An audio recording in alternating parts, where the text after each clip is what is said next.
Today, we're looking at a blue ink by Atramentis, Guiuseppe Verdi, Dark Blue.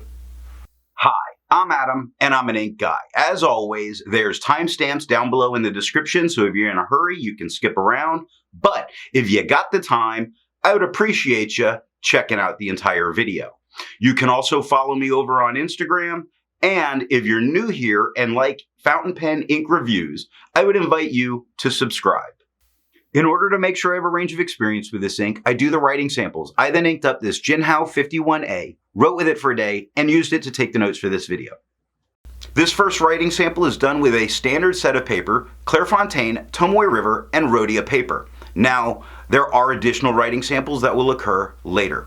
Now, let's look at the writing sample. I picked this ink up in sample form, so it came in a vial like this.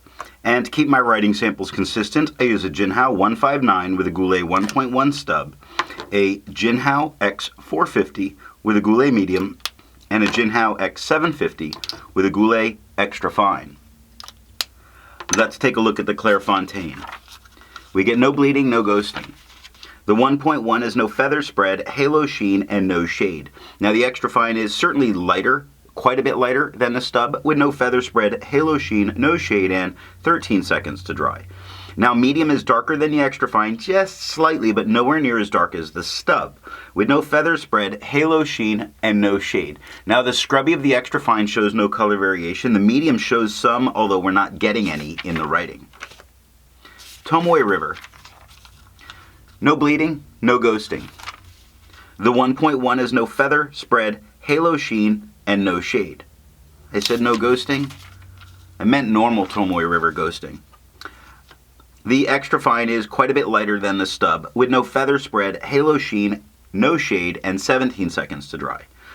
Now, the medium is slightly darker than the extra fine, nowhere near as dark as the stub, with no feather spread, halo sheen, and no shade, 28 seconds to dry. Scrubby for both show us no color variation. We didn't expect it, and we didn't get it. Rhodia, no bleeding, no ghosting. The 1.1 is no feather spread, halo sheen, or shade. The extra fine is quite a bit lighter than the stub, with no feather spread, halo sheen, no shade, and 14 seconds to dry. Medium is darker than the extra fine, but not as dark as the stub, with no feather spread, halo sheen, and no shade, 22 seconds to dry. The scrubby for both show us no color variation, and we're not getting it in the writing. I agree with Vita that I've learned a lot by doing multiple chromatographies. The one on the left is done the way it's supposed to be done. I put a line of ink down and immediately put it into water for 10 to 15 seconds. And we see this very light gray at the bottom. It's pushing its way up, but then we see a very nice blue across or at the top, and this very dark line which is reminiscent to me of blue blacks, that kind of darker line that we would see at the top. Now the one on the right, I let dry for 10 minutes before I dunk it into water. And we see a very in-place line.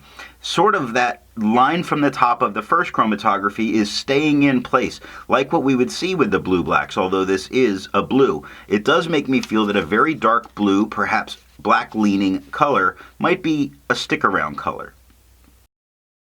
Resistance tests are done to see how well this ink can be expected to perform on the page and how hard it may be to clean from your pen. I let the smear dry for 3 days before testing it. Looking at the highlighter, I feel confident using this in a note-taking situation. There is a little bit of feathering that's occurred on the capital and the lowercase h, but for the most part, it's completely readable. It's there. It's not a problem. Water is reactivating and lifting the blues, but not that grayish tone that we saw on the bottom. So water's not really doing everything we need here.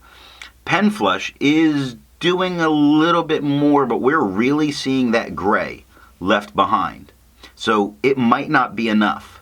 The 1/3 bleach solution does completely remove it from the paper. There's a slight bit of brown discoloration to the paper being left. But to say I had to use the 1/3 bleach solution to get this out of my pen, it was only in there for a few seconds. I brought it in, I pushed it out, I immediately flushed my pen with water to make sure I didn't rust my metal bits. I test viscosity or flow by using a tilt test that I've linked in this video. For the inks I've tested, I have found an average viscosity of 2.5, with the realm of normal being from 2.1 to 2.9.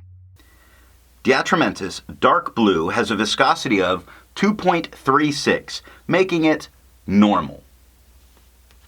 To find my average dry times, I use my writing samples done on Clairfontaine, Tomoe River, and Rhodia paper. I average all of those. Now, for the inks I've tested, I found an average dry time of 17 seconds, with a realm of normal being from 13 to 21 seconds. Atramentis dark blue has an average dry time of 19 seconds, again making it normal. Instead of finding inks that look like Atramentis dark blue, I would prefer to find an ink that complements its color on the page. I wanted to go with a nice red, and I chose Diamine Oxblood. The second writing sample is done on Life, Apica CD, and Franklin Christoph paper. Here we're looking at Life paper. We get no bleeding, no ghosting. The 1.1 has no feather spread, halo sheen, and no shade. The extra fine is certainly lighter than the stub with no feather spread, halo sheen, no shade, 11 seconds to dry. Medium is darker than the extra fine, not as dark as the stub, with no feather spread, halo sheen, no shade, and 17 seconds to dry. The scrubby for both show us no color variation, and we didn't get any. Apica. No bleeding, no ghosting. The 1.1 is no feather spread, halo sheen, no shade. The extra fine is lighter than the stub with no feather spread, halo sheen, no shade, and 8 seconds to dry. Medium is slightly darker than the extra fine, not quite as dark as the stub, with no feather spread, halo sheen, no shade, and 13 seconds to dry. The scrubby for both show us no color variation. We didn't expect it, and we didn't get it. Last up is Franklin Christoph. No bleeding, no ghosting. The 1.1 is no feather spread, halo sheen, or shade. The extra fine is quite a bit lighter than the stub with no feather spread, halo sheen, no shade, and 7 seconds to dry. Medium is darker than the extra fine, about the same darkness as the stub with no feather spread, halo sheen, no shade, 11 seconds to dry. The scrubby for both shows no color variation, and we don't get any color variation, and that is all that I have for the writing sample. So what do I think of Atramentis Guiuseppe Verdi or dark blue?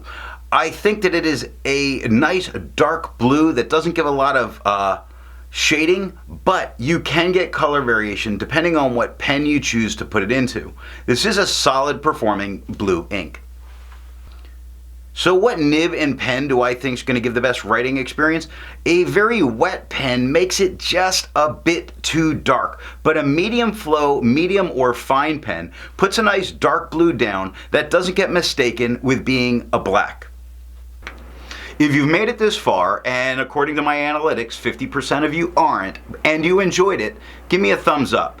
If you are not subscribed, I would invite you to subscribe, and thanks for watching.